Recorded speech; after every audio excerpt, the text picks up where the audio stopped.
Bismillahirrahmanirrahim. Rabbi shrah li sadri wa yassir li amri wahlul 'uqdatam min lisani yafqahu qawli. Alhamdulillahilladzi arsala rasulahu bil huda wa dinil haqq liyudhhirahu 'ala ad-dini kullihi wa kafa billahi shahida. Asyhadu an la ilaha illallah wa asyhadu anna Muhammadan abduhu wa rasuluh la nabiyya ba'da amma ba'd. Baik. Sebelumnya perkenalkan kami dari kelompok 12 dalam mata kuliah Psikologi Perkembangan. Perkenalkan, nama saya Serena Yatri dan rekan saya bernama Atika Aulia. Di sini kami akan membahas tentang urgensi perkembangan dalam pendidikan agama Islam, kognitif, sosial, emosional, dan fisik. Di sini kami akan membahas tentang 4 pembahasan. Yang pertama, ada perkembangan kognitif. Yang kedua, ada perkembangan sosial. Yang ketiga, ada perkembangan emosional. Dan yang keempat adalah perkembangan fisik.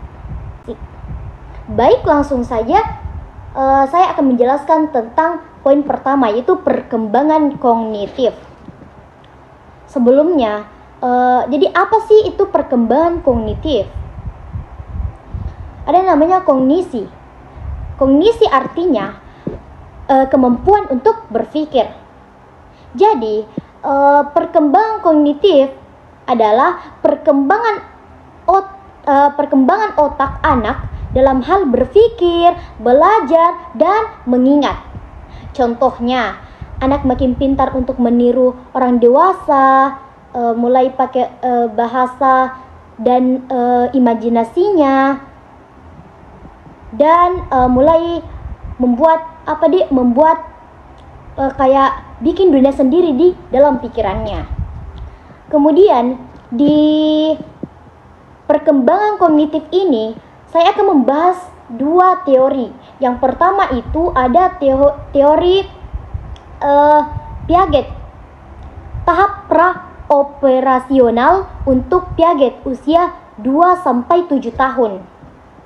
Nah, di sini Piaget mengatakan bahwasanya di tahap ini anak sudah mulai pakai simbol kayak kata-kata, gambar, dan bayangan untuk mengerti dunia. Tapi mereka belum bisa memikir secara logis begitu. Jadi ada beberapa ciri-cirinya. Yang pertama itu anak masih egosentris. Bagaimana itu egosentris? Anak-anak masih sulit paham atas sudut pandang orang lain. Yang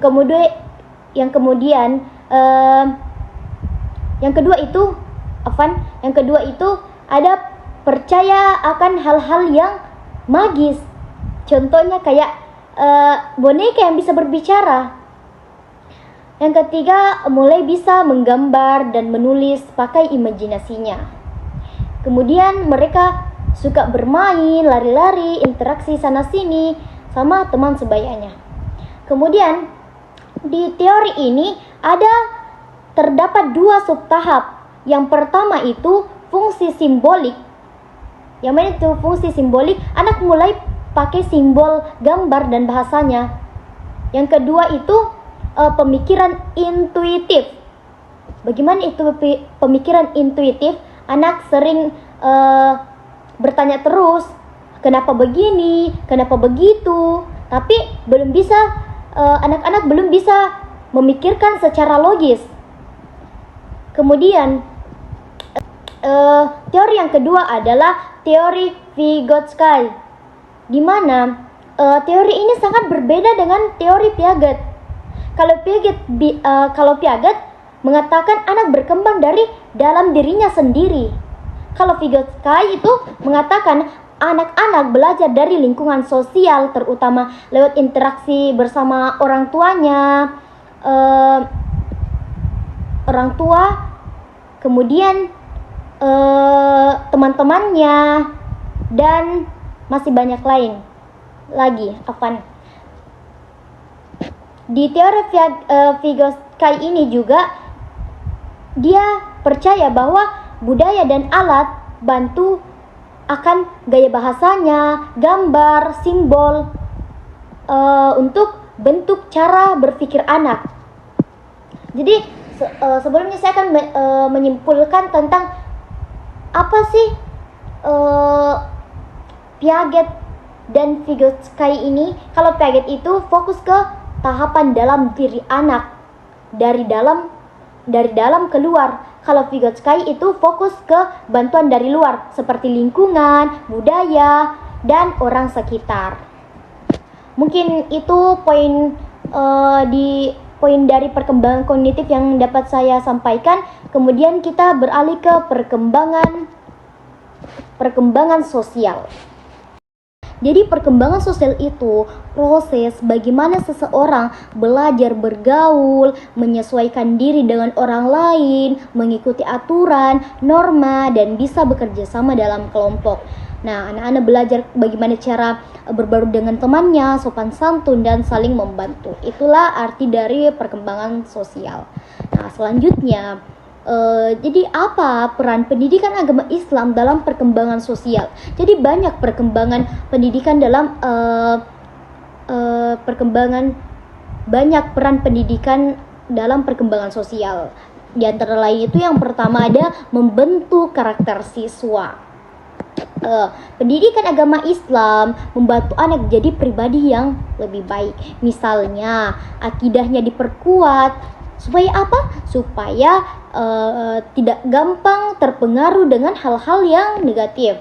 Kemudian nilai-nilai moral ditekankan seperti jujur, adil, dan tanggung jawab.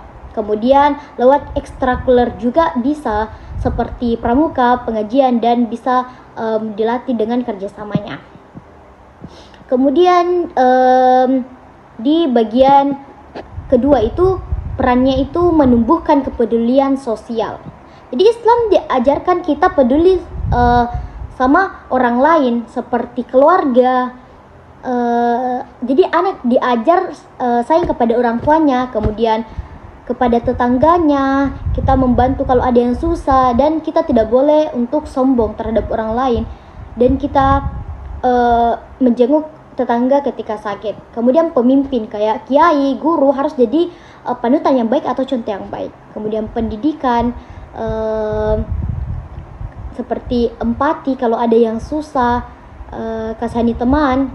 Kita ini diajar untuk tidak egois, mesti peduli juga sama sekitar kita. Kemudian di bagian ketiga itu meningkatkan kesadaran moral. Jadi moral bukan cuma karena dilarang atau tidak, tapi karena paham maknanya. Caranya itu pendidikan. Misalnya di pondok kita bisa terapkan adab dan akhlak.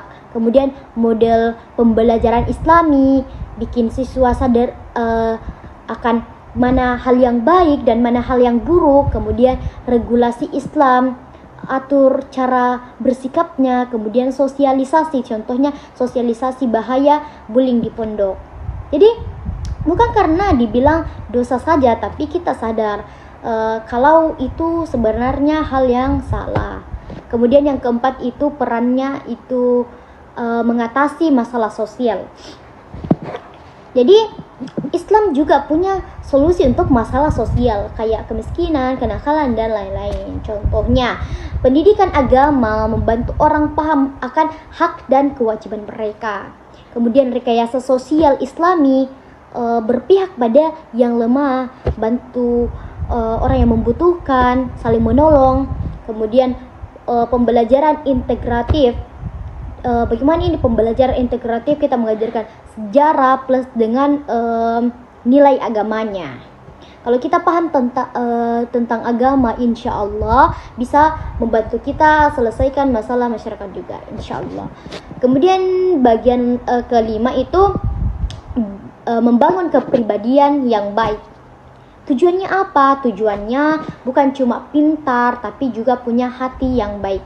Caranya pendidikan agama itu kita menanamkan adab sejak kecil, kemudian kenali jenis kepribadian seperti amarah, lawamah, dan mutmainnah. Kemudian psikologi Islami nilai agama dan perilaku saling mendukung. Jadi kita butuh bukan cuma cerdas, tapi kita juga harus baik hati, tahu sopan santun. Jadi kesimpulan singkat dari bagian B itu tentang perkembangan sosial. Pendidikan agama Islam punya peran besar dalam perkembangan sosial ini. Yang pertama itu membentuk karakter siswa, tumbuhkan rasa peduli sosial, naikkan kesadaran moral, atasi masalah sosial, bangun kepribadian yang kuat dan islami. Jadi bukan cuma soal ibadah, tapi pendidikan Islam membantu kita jadi manusia sosial yang baik, bisa hidup bersama orang lain dengan akhlak yang bagus. Mungkin hanya itu yang dapat saya sampaikan di poin kedua ini tentang perkembangan sosial. Selanjutnya perkembangan emosional dan perkembangan fisik akan dijelaskan oleh rekan saya. Baik, selanjutnya saya akan membahas materi tentang perkembangan emosional atau tahapan perkembangan emosional pada perspektif pendidikan agama Islam. Tahapan perkembangan emosional anak adalah proses penting yang mencakup pemahaman, pengaturan, dan ekspresi emosi secara bertahap dan berkelanjutan. Psikolog seperti Jean Piaget, Erik Erikson, dan Lev Vygotsky telah mengajukan teori perkembangan anak yang berperan penting dalam mengidentifikasi dinamika tahapan emosional ini. Adapun tujuan mendalam atas teori-teori ini membantu pendidik dan orang tua untuk merespon kebutuhan emosional anak di berbagai tahapan usia dengan pendekatan yang selaras dengan nilai-nilai pendidikan agama Islam. Nah, pada usia dini atau 0 sampai 2 tahun, emosi anak cenderung sederhana dan terfokus pada kebutuhan dasar. Menurut teori perkembangan emosi John Bowlby, anak pada usia ini sangat bergantung pada hubungan keterikatan dengan figur utama seperti ibu atau pengasuh. Keterikatan yang kuat dan responsif di tahap ini menjadi dasar penting bagi kestabilan emosional anak dari perspektif Islam. Tahap ini sesuai dengan prinsip kasih sayang mendalam dari orang tua, sebagaimana yang diungkapkan dalam hadis Rasulullah SAW tentang pentingnya memberikan cinta kasih yang tulus kepada anak-anak. Nah, ketika anak memasuki usia 3-5 tahun, anak mulai menunjukkan kontrol emosi yang lebih berkembang, meskipun masih belum stabil. Pada tahap ini, anak mulai belajar mengidentifikasi dan menamai perasaan seperti marah, senang, atau sedih. Proses ini dikenal sebagai perkembangan kesadaran emosional, di mana anak mulai mengenali perasaan orang lain yang pada akhirnya mengarah pada perkembangan empati. Islam mengajarkan anak untuk mengembangkan rasa empati melalui ajaran tentang keadilan, kebaikan, dan kasih sayang sebagaimana tercantum dalam Quran Surah Al-Hujurat ayat 13 yang menekankan pentingnya mengenal dan menghormati sesama. Tahapan usia 6-8 tahun dikenal sebagai periode pengembangan regulasi emosi. Nah, di usia ini anak mulai menginternalisasi nilai-nilai dari orang tua dan lingkungan sekitarnya, serta mulai mengembangkan kemampuan untuk mengendalikan perasaan dengan cara yang lebih sehat. Dalam konteks pendidikan Islam, pengembangan regulasi emosi di tahap ini dapat didukung melalui pendidikan karakter Islami seperti sabar dan ikhlas yang banyak disebutkan dalam Al-Quran dan hadis sebagai fondasi akhlak mulia. Pendidikan karakter pada usia ini bertujuan agar anak tidak hanya memahami konsep emosi, tetapi juga belajar mengelola dan mengekspresikan emosi sesuai dengan etika Islami. Selanjutnya pada usia 9 sampai 12 tahun, anak-anak mulai memperlihatkan pemahaman yang lebih kompleks tentang emosi. Mereka mampu menganalisis sebab akibat emosi yang seringkali menghubungkan emosi dengan nilai-nilai moral. Hal ini sejalan dengan tahapan perkembangan moral dalam teori Piaget dan Kohlberg, di mana anak mulai memahami konsep benar dan salah dalam konteks yang lebih luas. Pendidikan Islam mengajarkan konsep akhlak sebagai landasan perilaku seperti dalam Quran Surah Al-Isra ayat 23 yang mengingatkan anak untuk menghormati orang tua. Implementasi konsep akhlak ini berperan dalam pengembangan emosional yang lebih kompleks seperti rasa hormat, syukur, dan ketakwaan. Pada usia pra-remaja 11 sampai 13 tahun, anak mulai membangun hubungan sosial yang lebih luas dan terpengaruh oleh lingkungan sosialnya termasuk teman sebaya. Nah, di usia ini anak lebih banyak mengalami konflik internal antara kebutuhan untuk mandiri dan ketergantungan pada orang tua. Perkembangan emosi pada tahap ini dapat dipengaruhi oleh pengalaman anak dalam lingkungan sosial yang lebih luas. Nah, pendidikan Islam menekankan pentingnya lingkungan yang soleh untuk mendukung akhlak yang baik, sebagaimana tercantum dalam hadis yang menyebutkan bahwa seseorang cenderung mengikuti agama atau perilaku temannya. Pada tahap remaja awal atau 13 sampai 15 tahun ini, anak mulai mencari identitas emosional dan nilai-nilai personal yang sesuai dengan jati dirinya. Erikson menyebut pada tahap ini sebagai periode krisis identitas, di mana remaja sering mengalami pergolakan emosional untuk menemukan jati diri. Pendekatan Islam terhadap perkembangan identitas ini penting, di mana Al-Quran dan hadis banyak memberikan tuntunan untuk membentuk identitas muslim yang baik yang bertujuan menjaga dari perilaku yang menyimpang dan mendukung pengembangan emosional yang positif. Ketika anak-anak memahami nilai-nilai Islami, mereka cenderung menunjukkan kestabilan emosi yang lebih baik. Stabilitas ini diharapkan dapat terbawa hingga dewasa karena pendidikan emosional yang diterima di masa kecil memainkan peran besar dalam pembentukan karakter. Prinsip-prinsip Islam seperti takwa, akhlak mulia, dan ikhlas membantu anak-anak tidak hanya memahami emosi mereka, tetapi juga menempatkan emosi tersebut dalam perspektif yang benar. Pengembangan emosi di sekolah dapat dilakukan melalui kurikulum Islami yang menekankan pada kebiasaan akhlak, praktik ibadah, dan pembelajaran nilai-nilai Qurani. Adapun materi selanjutnya yaitu perkembangan fisik. Perkembangan fisik atau tubuh manusia merupakan sistem organ yang kompleks dan sangat mengagumkan. Kuhlen dan Thompson mengemukakan bahwa perkembangan fisik individu meliputi 4 aspek, yaitu sistem saraf yang sangat mempengaruhi perkembangan kecerdasan dan emosi. Yang kedua, otot-otot yang mempengaruhi perkembangan kekuatan dan kemampuan motorik. Selanjutnya kelenjar endokrin yang menyebabkan munculnya pola-pola tingkah laku baru, serta struktur fisik atau tubuh yang meliputi tinggi, berat, dan proporsi. Masa kanak-kanak awal adalah periode perkembangan yang terjadi dimulai akhir masa bayi hingga sekitar usia 5 atau sampai 6 tahun. Yang sering disebut tahun prasekolah, kelas 1 sekolah dasar, biasanya menandai akhir periode ini. Dari penjelasan tersebut dapat disimpulkan bahwa masa kanak-kanak adalah masa perkembangan anak dari usia 2 tahun sampai 6 tahun yang juga bisa disebut periode prasekolah.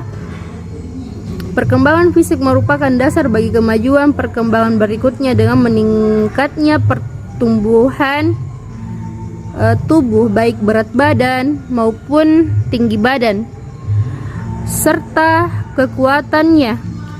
Anak memungkinkan untuk lebih aktif dan mengembangkan keterampilan fisiknya serta mengembangkan eksplorasi terhadap lingkungan tanpa bantuan dari orang tuanya. Perkembangan sistem saraf pusat memberikan kesiapan pada anak untuk lebih meningkatkan pemahaman dan penguasaannya terhadap tubuhnya. Nah, pada masa kanak-kanak awal, beberapa perubahan fisik yang signifikan meliputi yang pertama, tinggi. Pertambahan tinggi badan setiap tahunnya rata-rata 3 inci, dan pada usia 6 tahun tinggi anak rata-rata 46,6 inci. Selanjutnya berat. Pertambahan berat badan setiap tahunnya.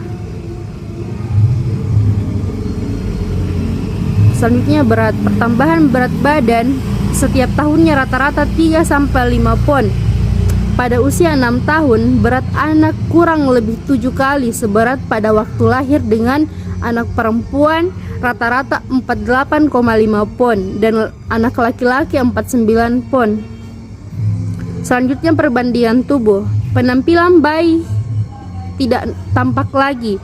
Wajah tetap kecil tetapi dagu tampak jelas dan leher lebih memanjang. Gumpalan tubuh yang berkurang dan tubuh cenderung berbentuk kerucut dengan perut yang rata, dada yang lebih bidang, bahu yang lebih luas dan persegi, lengan dan kaki lebih panjang dan lurus serta tangan dan kaki lebih besar. Selanjutnya postur tubuh. Perbedaan postur tubuh mulai tampak jelas pada awal masa kanak-kanak. Ada yang gemuk, lembek atau endomorfik, kuat berotot atau mesomorfik, dan relatif kurus atau ektomorfik. Selanjutnya tulang dan otot. Tingkat pergeseran otot bervariasi pada bagian tubuh mengikuti hukum perkembangan arah. Otot menjadi lebih besar, berat dan kuat sehingga anak tampak lebih kurus meskipun beratnya bertambah. Selanjutnya lemak. Anak yang cenderung bertubuh endomorfik memiliki lebih banyak jaringan lemak dibandingkan jaringan otot, sedangkan mesomorfik sebaliknya dan ektomorfik memiliki otot kecil dan sedikit jaringan lemak. Selanjutnya gigi. Selama 4-6 bulan pertama masa kanak-kanak awal, 4 gigi geraham belakang terakhir muncul.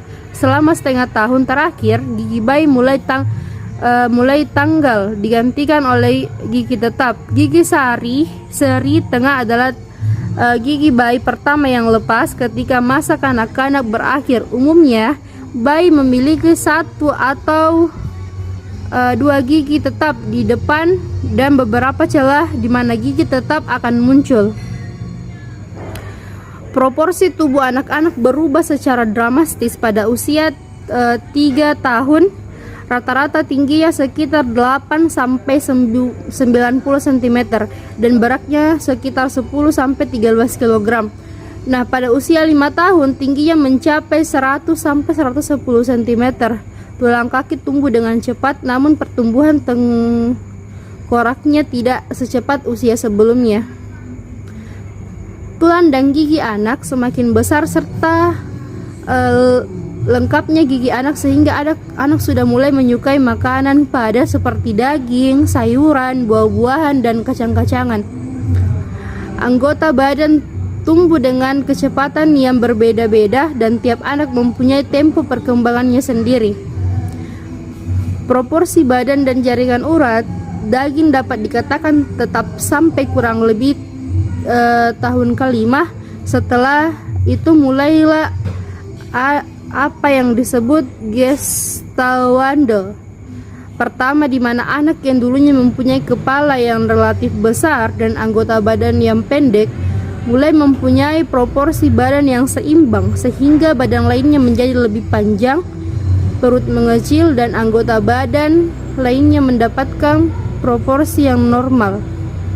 Jaringan tulang dan urat lebih berkembang. Jaringan urat daging yang secara cepat. Pertumbuhan otak anak pada usia 5 tahun mencapai 75% dari ukuran orang dewasa dan 90% pada usia 6 tahun.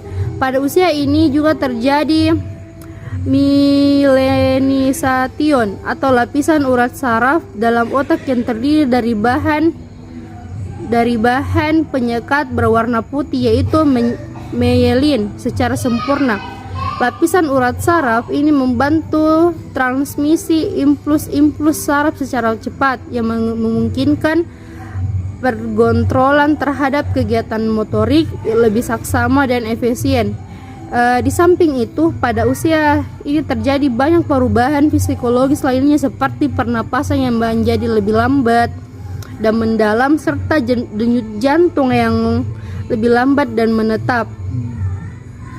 Aspek lain yang sangat penting bagi perkembangan manusia adalah otak atau brain. Otak merupakan sentral perkembangan dan fungsi kemanusiaan. Otak terdiri dari 100 miliar sel saraf atau neuron, dan setiap sel saraf tersebut rata-rata memiliki sekitar 3000 koneksi atau hubungan dengan sel-sel saraf lainnya. Sel itu terdiri dari inti sel atau nukleus dan sel bodi yang berfungsi sebagai penyalur aktivitas dari satu sel saraf ke sel yang lain. Secara struktur atau otak terdiri dari 3 bagian, yaitu brainstem atau termasuk cerebellum yang berfungsi sebagai pengontrol keseimbangan dan koordinasi, midbrain yang berfungsi sebagai stasiun pengulang dan penyambung dan pengontrol pernapasan serta fungsi menelan, cerebrum yang berfungsi sebagai pusat otak tertinggi yang meliputi belahan otak kiri dan kanan atau biasa yang disebut dengan left and right hemispheres, dan sebagai peningkat saraf-saraf yang berhubungan dengannya. Nah, proses pertumbuhan otak ini menurut para ahli melalui 3 tahap, yaitu produksi sel atau cell production, yaitu sel-sel telah diproduksi di antara masa 8-16 minggu setelah masa konsepsi. Selanjutnya perpindahan sel atau cell migration, yaitu neuron berimigrasi melalui daya tarik kimia ke lokasi sasaran yang semestinya. Dan yang terakhir elaborasi sel atau cell elaboration, yaitu terjadinya proses di mana akson atau jaringan saraf panjang bodi sel dalam neuron dan dendrit atau jaringan saraf pendek bodi sel dalam neuron membentuk saraf snipes atau ruang kecil di antara neuron-neuron di mana kegiatan saraf terkomunikasikan antara sel yang satu dengan yang lain. Nah, otak mempunyai pengaruh yang sangat menentukan bagi aspek-aspek perkembangan individu lainnya, baik berupa keterampilan motorik, intelektual, emosional, sosial, moral, maupun kepribadian. Begitupun sebaliknya, pentingnya gizi bagi pertumbuhan otak. Beberapa hasil penelitian pada hewan membuktikan bahwa gizi yang buruk atau malnutrisi yang diderita induk hewan mengakibatkan sel otak janin lebih sedikit daripada janin yang induknya normal. Nah, pada manusia, kekurangan gizi pada ibu hamil mengakibatkan berat badan bayi yang sangat rendah dan juga berkaitan erat dengan angka kematian yang tinggi serta penyebab yang sering terjadi pada perkembangan yang buruk. Itulah materi yang sempat saya paparkan. Sekian dan terima kasih. Assalamualaikum warahmatullahi wabarakatuh.